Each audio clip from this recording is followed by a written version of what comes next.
AK sir, your English language tutor. Go away.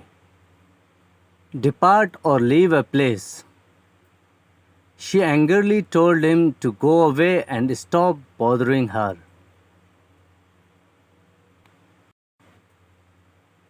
Go about.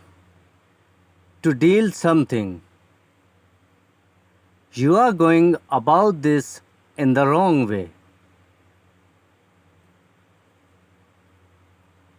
Go across. Move to another side or place. You must go across the bridge, then turn right.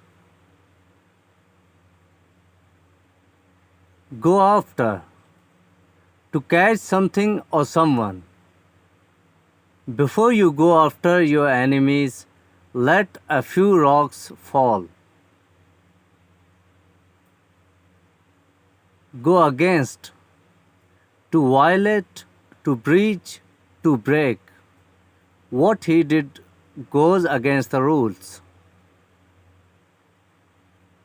Go ahead. To begin, to start something. My boss told me to go ahead with the project.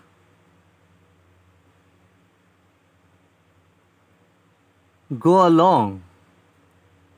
Participate, cooperate. They were going to the fair, so I asked whether I could go along with them. Go around. Move or spread from person to person. In some classes, there aren't even enough books to go around.